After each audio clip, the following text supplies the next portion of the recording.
How can you find the distance between 2 points on a coordinate plane? Think about this question during the lesson. Tammy drew a map of her neighborhood. How far is it from Lee's house to the school? Are Lee's house and the school on the same horizontal or vertical grid line? Lee's house and the school are on the same vertical grid line. Find the coordinates of Lee's house and the school.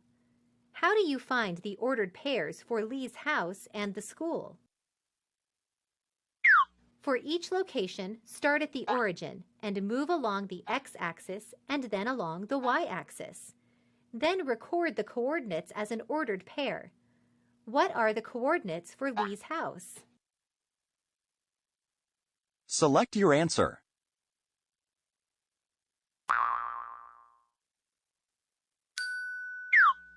The coordinates for Lee's house are -4, -3.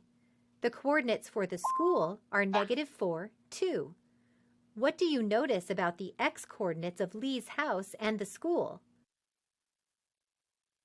The x-coordinates are the same. Because the x-coordinates are the same, you can use the y-coordinates to find the distance between Lee's house and the school. You can use what you know about absolute value to find distances. The absolute values of the y-coordinates tell you the distance between each point and the x-axis. This distance is the absolute value of 2, or 2. This distance is the absolute value of -3, or 3. The distance from Lee's house to school is the absolute value of 2 plus the absolute value of -3 equals 2 plus 3 equals 5 miles. Why do you add the distances between each point and the x-axis to find the total distance from Lee's house to the school?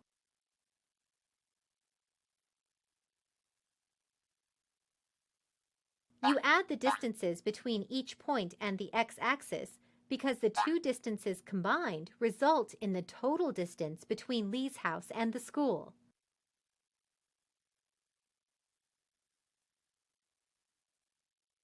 You should always use the absolute values of coordinates when calculating distances. The distance from one point to another point is always positive. Now you know how to find the distance between 2 points on a coordinate plane.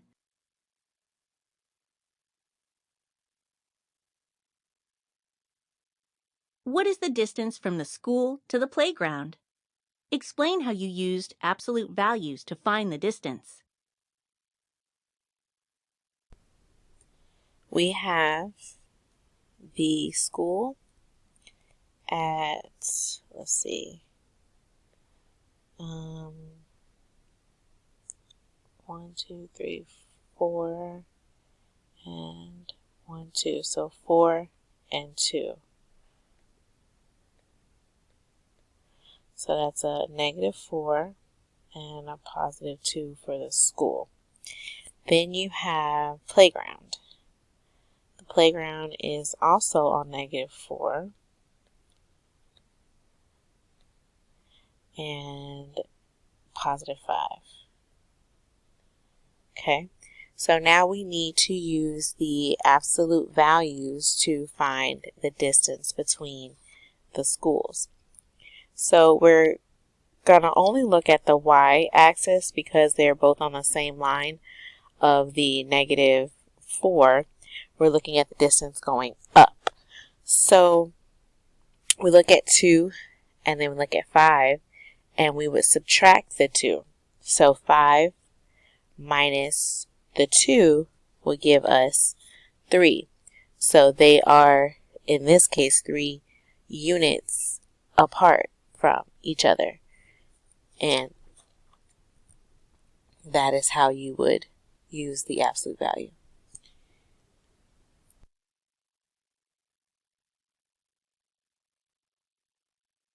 The Coulter family starts at their home and stops at a rest stop to eat lunch. How much farther do they need to drive to get to the water park? Use coordinates to find the distance.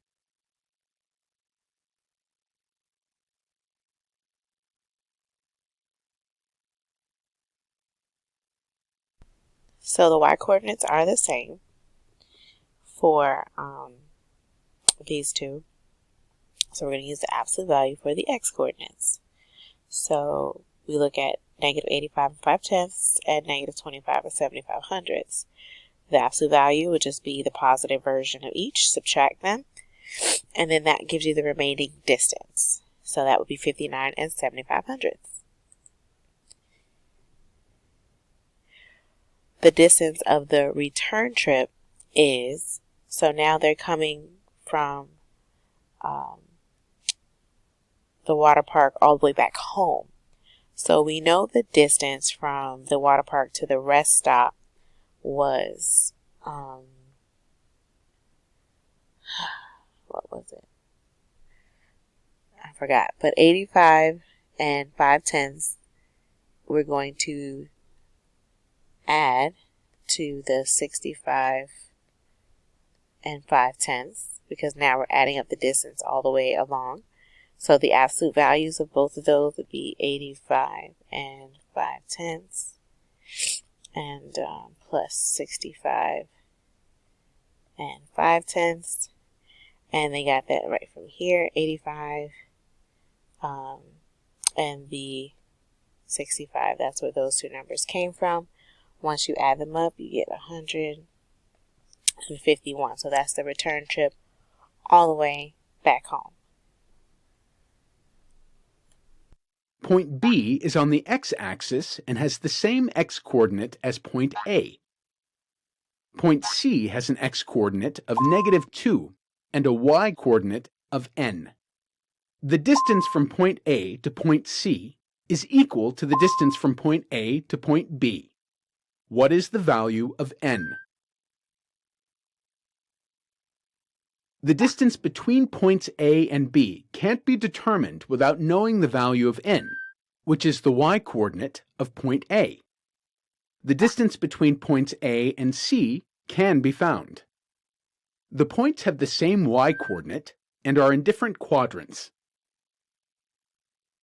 You can add the absolute values of the x-coordinates to find the horizontal distance. The absolute value of -2 is 2. The absolute value of 5 is 5. 2 plus 5 equals 7. So the distance from point A to point C is 7 units. This means that the distance from point A to point B is also 7 units.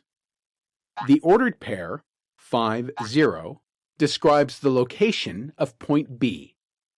The difference of the y-coordinates of point A and B is 7. So, n is equal to 7.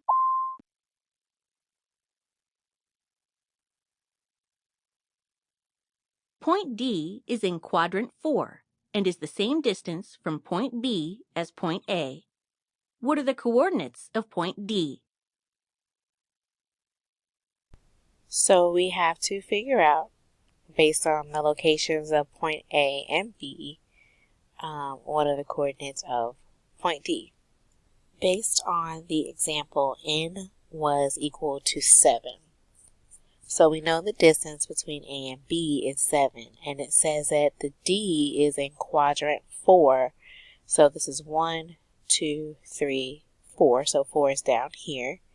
And so it says it is the same distance from point B as point A. So if I know that from here to here, y is 7, I know from here to D should also be 7. So if this coordinate here is 5 and 0 because it's on the line, if I go down, it should be positive 5 and n, or the distance to D should be -7 because quadrant 4 has a negative y-axis, so it'll be positive 5, -7. An archaeologist used a coordinate plane to map a dig site. She marked the corners of a building with flags as shown. Part A.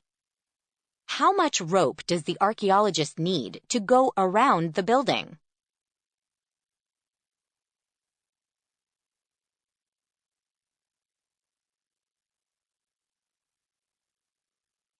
Step 1, you find the length of each side of the rectangle. So A, B, C, D. Find the length of each side. A to B is 6. B to C is 5. C to D is 6. And then D to A is also 5. Step 2,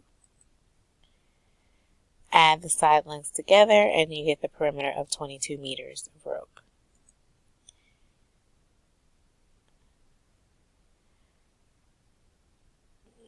What is the area of the building in square meters?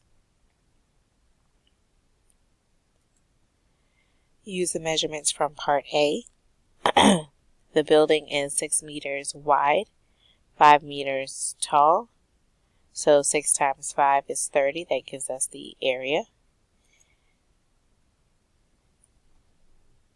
The food tent is located at a point that makes a rectangle with points C and D. And the working tent.